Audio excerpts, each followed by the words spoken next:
जय लक्ष्मी नारायण। प्रिय भक्तों, आप सभी को अजा एकादशी की हार्दिक शुभकामनाएं। हिंदू धर्म में भाद्रपद मास में कृष्ण पक्ष में मनाई जाने वाली एकादशी को अजा एकादशी कहा गया है, जो इस साल 29 अगस्त 2024 को पड़ रही है। मान्यता है कि इस एकादशी की कथा सुनने और पढ़ने मात्र से पाप नष्ट हो जाते हैं और पुण्य लाभ होता है। आइए जानते हैं इस एकादशी की व्रत कथा। एकादशियों में एक श्रेष्ठ अजा एकादशी भाद्रपद मास में कृष्ण पक्ष में मनाई जाती है, जो कृष्ण जन्माष्टमी के तीसरे दिन मनाए जाने के कारण खास महत्व रखती है। व्रतराज ग्रंथ के अनुसार भादो मास की कृष्ण पक्ष की एकादशी तिथि को अजा एकादशी का व्रत रखा जाता है। सभी एकादशियों की तरह यह एकादशी भी भगवान विष्णु को समर्पित है। अजा एकादशी व्रत की कथा भगवान राम के पूर्वज इक्ष्वाकु वंश के राजा हरिश्चंद्र से जुड़ी हुई है। राजा हरिश्चंद्र अत्यंत सत्यवादी राजा थे। अपने दिए वचन और अपनी सत्यता पूर्ति के लिए वे पत्नी तारामती और पुत्र राहुल रोहिताश्व तक को बेच देता है और स्वयं भी एक चांडाल का सेवक बन जाते हैं। राजा हरिश्चंद्र ने गौतम ऋषि के कहने पर अजा एकादशी का व्रत किया था, तब उन्हें कष्टों से मुक्ति मिली थी।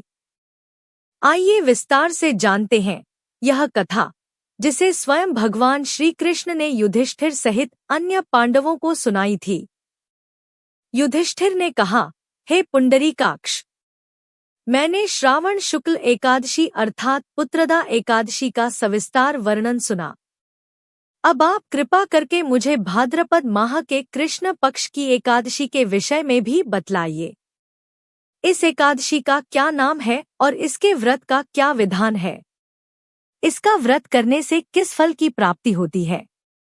श्री कृष्ण ने कहा, हे कुंती पुत्र, भाद्रपद माह के कृष्ण पक्ष की एकादशी को अजा एकादशी कहते हैं।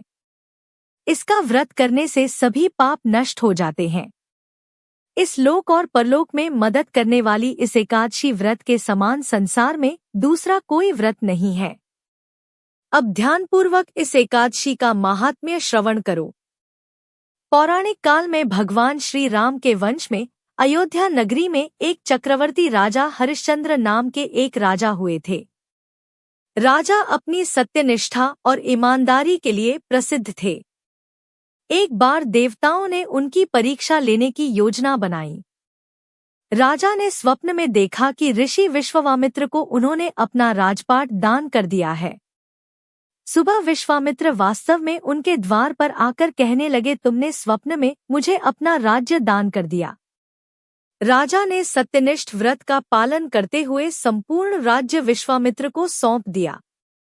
दान के लिए दक्षिणा चुकाने हेतु राजा हरिश्चंद्र को पूर्व जन्म के कर्म फल के कारण पत्नी, बेटा एवं खुद को बेचना पड़ा। हरिश्चंद्र को एक डोम ने खरीद लिया जो श्मशान भूमि में लोगों के दाह संस्कार का काम करवाता था। स्वयं वह एक चांडाल का दास बन गया। उसने उस चांडाल के यहाँ कफन लेने का काम किया, किंतु उसने इस आपत्ति के काम में भी सत्य का साथ नहीं छोड़ा। जब इसी प्रकार उसे कई वर्ष बीत गए तो उसे अपने इस नीच कर्म पर बड़ा दुख हुआ और वह इससे मुक्त होने का उपाय खोजने लगा। वह सदैव इसी चिंता में रहने लगा कि मैं क्या करूं, किस प्रकार इस नीच कर्म से मुक्ति पाऊं। एक बार की बात है, वह इसी चिंता में बैठा था कि गौतम ऋषि उसके पास पहुंचे। हरिश्चंद्र ने उन्हें प्रणाम किया और अपनी दुखभरी कथा सुनाने लगे। राजा हरिश्चंद्र की दुखभरी कहानी सुनकर महर्षि गौतम भी अत्यंत दुखी हुए और उन्होंने राजा से कहा, हे राजन, भादो माह के कृष्ण पक्ष की एकादशी का नाम अजा है। तुम उस एकादशी का विधानपूर्वक व्रत करो और रात्रि को जागरण करो। इससे तुम्हारे सभी पाप नष्ट हो जाएंगे। महर्षि गौतम इतना कहकर अंतर्धान हो गए। अजा नाम की एकादशी आने पर राजा हरिश्चंद्र ने महर्षि गौतम के कहे अनुसार विधानपूर्वक उपवास और रात्रि जागरण किया। इस व्रत के प्रभाव से राजा के सभी पाप नष्ट हो गए। उस समय स्वर्ग में नगाड़े बजने लगे और पुष्पों की वर्षा होने लगी। उन्होंने अपने सामने ब्रह्मा, विष्णु, महेश और देवेंद्र आदि देवताओं को खड़ा पाया। उन्होंने अपने मृतक पुत्र को जीवित और अपनी पत्नी को राजसी वस्त्र और आभूषणों से परिपूर्ण देखा। व्रत के प्रभाव से राजा को पुनः अपने राज्य की प्राप्ति हुई। वास्तव में एक ऋषि ने राजा की परीक्षा लेने के लिए यह सब माया रची गई थी, परंतु अजा एकादशी के व्रत के प्रभाव से ऋषि द्वारा रची गई सारी माया समाप्त हो गई और अंत समय में हरिश्चंद्र अपने परिवार सहित स्वर्ग लोक को गए। यह कहा सुनाने के बाद मधुसूदन भगवान ने युधिष्ठिर से कहा, हे राजन, यह सब अजा एकादशी के व्रत का प्रभाव था।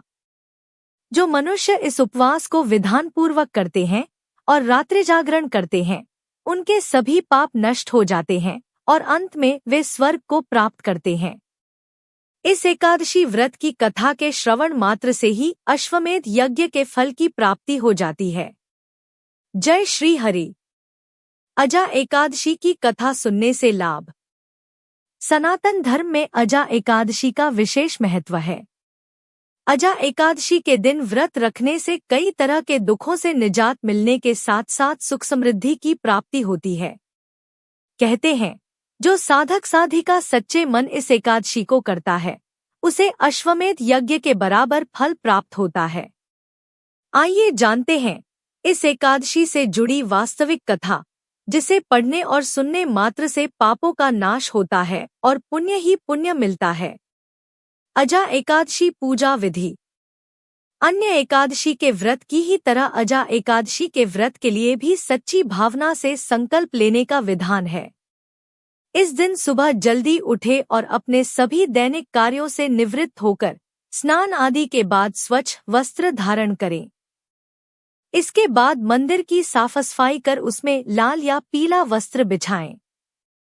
उस वस्त्र पर भगवान विष्णु और मां लक्ष्मी की प्रतिमा या मूर्ति स्थापित करें।